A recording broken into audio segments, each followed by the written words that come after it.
বন্ধুগণ স্বাগত। দেশ বিদেশের খবর নিয়ে আমি শীতাংশু। এই ভিডিওটি ভালো লাগলে লাইক ও শেয়ার করবেন এবং চ্যানেলটি সাবস্ক্রাইব করবেন।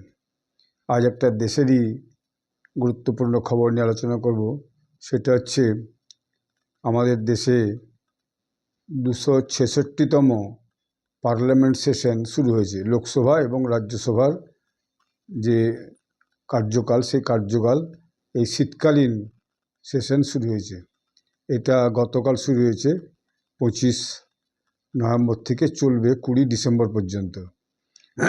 পার্লামেন্ট মিনিস্টার যিনি আছেন তিনি কিরণ রিজিজু, তিনি এই ব্যাপারে বলেছেন যে আমরা সমস্ত দলকে নিয়ে মিটিং করেছি, অল পার্টি মিটিং করে সেখানে কী কী বিষয় নিয়ে আলোচনা হবে সেই বিষয় নিয়েও আমরা আলোচনা করেছি। আমরা সবারই সহযোগিতা চাই এবং যাতে এই প্রায় এক মাসের যে সেশন, সেই সেশনটা ভালোভাবে চলে। এই সেশন শুরুর জন্য এই মাসের প্রথমেই সরকার নোটিশ দিয়ে দিয়েছিল যে কোনো সদস্যের কিছু জানানোর থাকলে তিনি জানাতে পারেন। তো যাই হোক, সরকার এবারে যে আলোচনাটা করবেন, মোটামুটি 15টা বিল নিয়ে আলোচনা হবে। সেটা আমি বিলগুলো দেখছিলাম যে কী কী বিল নিয়ে আলোচনা হবে। তো 15টা বিলের মধ্যে যেগুলো খুব গুরুত্বপূর্ণ বিল, তার মধ্যে প্রথম হচ্ছে ওয়াকফ বোর্ড অ্যামেন্ডমেন্ট বিল। এই বিলটা এখন যে জয়েন্ট পার্লামেন্টারি কমিটিতে দীর্ঘদিন আলোচনা হলো, প্রায় এক মাসের কাছাকাছি বা বেশি হবে। সেখানে যে ওয়াকফ সম্পত্তি সংক্রান্ত যে বিষয়গুলো নিয়ে সেখানে কিছু পরিবর্তন হতে পারে। এছাড়া যেটা আছে merchant shipping, coastal shipping and Indian port bill, অর্থাৎ ওই যে যেখানে জাহাজ দিকে মাল ওঠানামা করে সেই সংক্রান্ত বেশ কিছু বিষয় এই বিলের মধ্যে থাকবে। এরপর হচ্ছে ভারতীয় বায়ুযান বিধায়ক বিল। হেলিকপ্টার, এরোপ্লেন, এই জাতীয় যে সমস্ত বায়ুযান, অর্থাৎ যেগুলো আকাশে ওড়ে, সেই জাতীয় কিছু একটা বিষয় আছে, সেই বিষয়টাকে নিয়ে আলোচনা হবে। তারপর হচ্ছে ডিজাস্টার ম্যানেজমেন্ট বিল। এই যে বন্যা, খরা, ঝড় ঝঞ্ঝা, সাইক্লোন, এসব নিয়ে কিছু একটা নতুন নতুন বিষয় ওখানে আলোচনা হবে। তারপরে readjustment of representative schedule tribes in assembly constitution গোয়াতে যে মানে শিডিউল ট্রাইবদের জন্য যে সিটস অফ রিজার্ভেশন আছে, সেইখানে সেটা কিছু পরিবর্তন হবে, হয়তো কিছু বাড়বে বা কিছু কমবে, এরকম একটা সেটা একটু ওখানে আলোচনা হবে। তারপরে দি ল্যাডিং বিলটা হচ্ছে ওই যে জাহাজে বিভিন্ন মালপত্র ওঠানামা করে এক জায়গা থেকে আরেক জায়গায় যায়, যে তুলছে, যে নিয়ে যাচ্ছে, যে ক্যারিয়ার, যার মাল যে ওঠাচ্ছে এবং সে কনসাইনমেন্টটা এক জায়গা থেকে আরেক জায়গায় যাচ্ছে, তার সমস্ত ডকুমেন্ট রাখা এবং সেই ডকুমেন্টগুলো সংক্রান্ত কীভাবে রাখা হবে না হবে সেগুলো নিয়ে এই বিলটা হবে।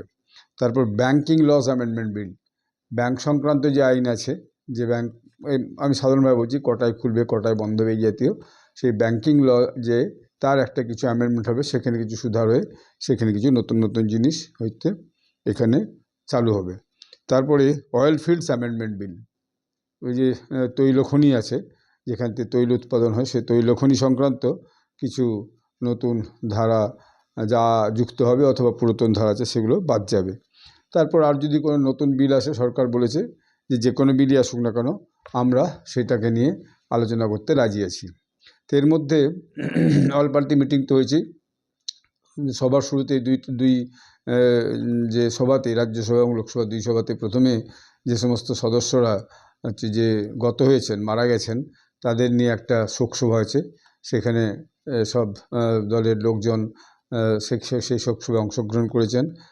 লোকসভায় স্পিকার ওম বিড়লা মহাশয় এবং রাজ্যসভার যিনি চেয়ারম্যান তিনি হচ্ছেন জগদীপ ধনকর মহাশয়, ওনারা সেই শোক প্রস্তাব দিয়েছেন এবং সেটা হয়েছে।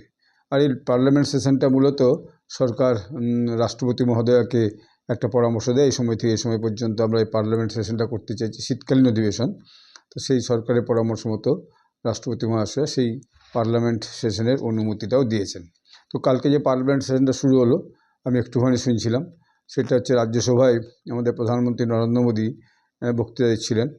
এখন এটা তো একটা দুটো ঘটনার পর এটা হয়েছে, যেমন প্রথম হচ্ছে মহারাষ্ট্র নির্বাচন হয়েছে, সেখানে বিজেপি লেড যে জোট, বিজেপির নেতৃত্বে যে জোট আছে, সেই জোট ব্যাপকভাবে জয়লাভ করেছে।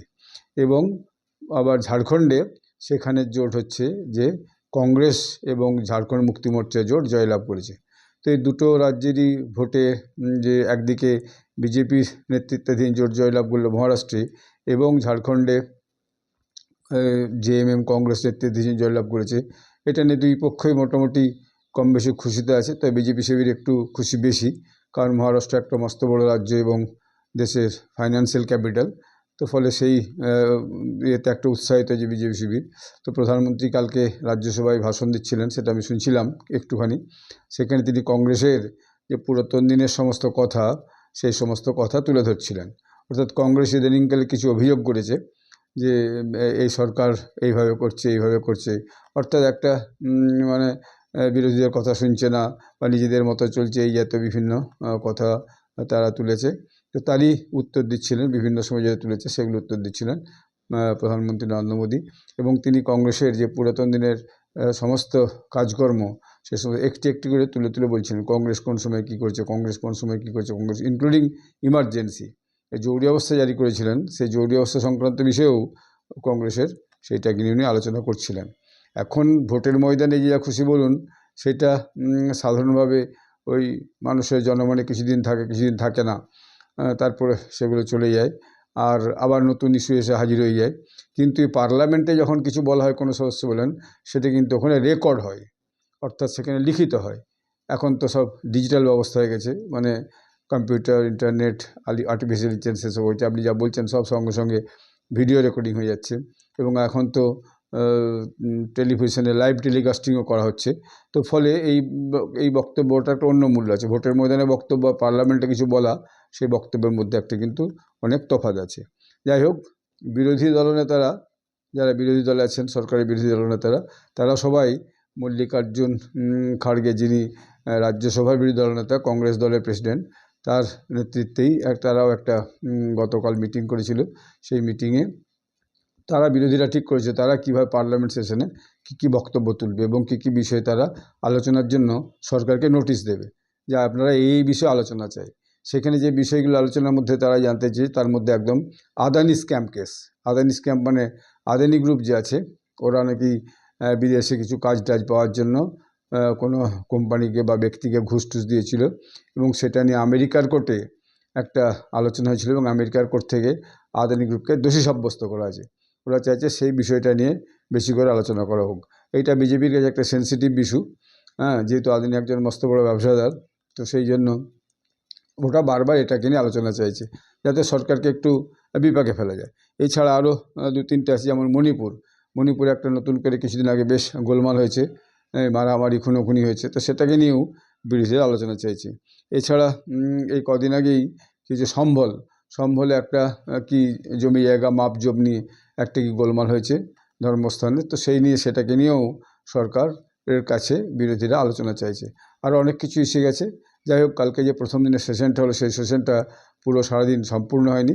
বিরোধীরা বারবার সেশনে প্রতিবাদ করায়, ফলে নির্দিষ্ট সময়ের আগেই সেই কালকের আলোচনাগুলো দুটো কক্ষেই অ্যাডজার্নমেন্ট হয়ে যায়। অর্থাৎ সংসদের সভাপতিরা, লোকসভার স্পিকার এবং রাজ্যসভার চেয়ারম্যান, তারা নির্দিষ্ট সময়ের আগেই সেই সভাকে বন্ধ করে দিয়ে কালকের মতো সভা শেষ করে দিয়েছেন।